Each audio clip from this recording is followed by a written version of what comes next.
Foresight is a thinking theory. It explains not only how we should think, it also explains how we do think. Here's the story. Back in the 1990s, PhD researcher Gerard Puccio was a professor at the International Center for Studies in Creativity. He was working on a creativity assessment, and he was trying to figure out, do people have a constant energy level as they think through the creative process? Or does that energy level rise and fall depending on the stage? When Puccio talked about creative process, he was not just talking about something rare and special, something reserved only for artists and musicians. Creative process is something we all use. It's what we call on when we have to solve messy, confusing, foggy problems where we have to create the solution. Think about it. If you've got a simple problem and it has a single answer, you just go to the person who knows the answer, or you Google it. But when you're up against some new challenge and the solution is unclear and the situation is complex and ambiguous and there's no precedence and there's no right answer in sight, then what do? Well, that's where the creative process kicks in. For his assessment, Puccio was using the classic 6-stage Osborne-Parnes creative problem-solving process, and as part of the validation study, he ran a factor analysis to confirm the 6 thinking stages. But he didn't find 6. He found 4. Not 6, but 4 measurably different types of thinking required to complete the creative process. Puccio labeled the 4 stages: clarify, ideate, develop, and implement. Let's go through them. Clarify is where we explore the challenge. We ask questions. We find out what's going on. We try to isolate what's the right problem to solve and what's the right opportunity or challenge to address. Once you've clarified, then it's time to ideate. Ideate is where we come up with ideas. We generate new options. We make new connections. This is the type of thinking most of us associate with creative thinking. But, as Puccio proved, all 4 types of thinking are necessary for a creative outcome. Next up, develop. This is the stage where you take your best ideas and develop them into a well thought out solution. Finally, implement. It's the last stage. It's where you take action. And there you have it. Clarify, ideate, develop, and implement. It's a simple 4-stage process for creative thinking. It's universal. It's intuitive. What could possibly go wrong? Grab a pen or pencil. We're about to do a thinking experiment. I'm going to give you 2 seconds, and I want you to write your first name as fast as you can when I say go. Ready? Go. 1, 2, stop. Okay, that was not the experiment. Here's the experiment. What hand did you just use? Most likely, it's the hand you always use. That's a phenomenon we know. It's called handedness.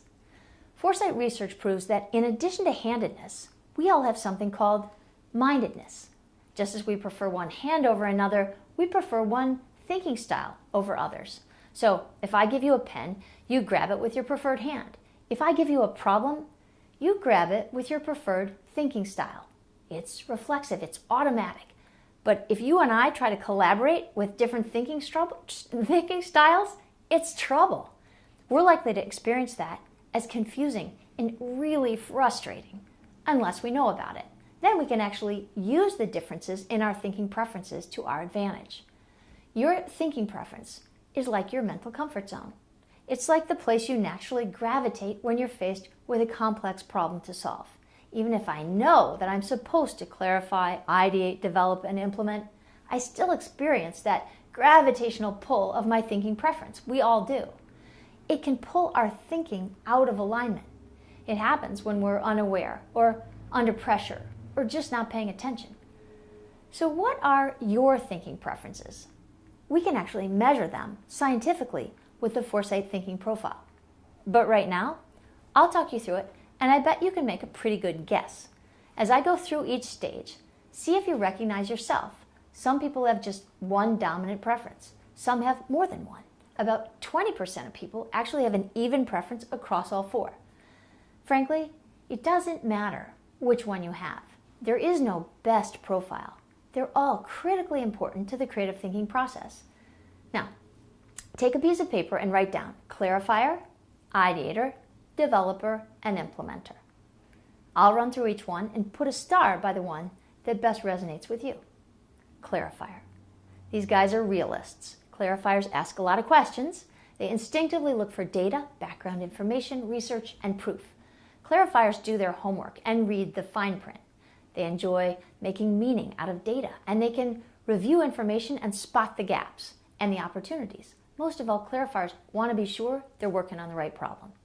Now, every preference has a watch out. The watch out for clarifiers, they can suffer from analysis paralysis. They're cautious. They keep wanting to circle back for more data before they go to the next step. The next step, ideator. The ideator preference is full of dreamers. Ideators are always coming up with new, fresh, original ways to see things or do things. They like the 30,000-foot view because they're big picture people. They like variety, change, new stuff. They're abstract thinkers who draw from their imagination. They can see over the horizon and make intuitive leaps. As leaders, they're visionaries. They're out-of-the-box thinkers. Their strength, they can see new connections and create an inspiring vision for others to follow. The watch out for ideators is they can be too abstract and overlook the details. They keep getting excited by new ideas rather than follow through on the one they chose. Developers.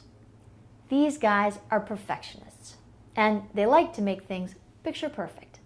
Developers are not put off by the complexity of things.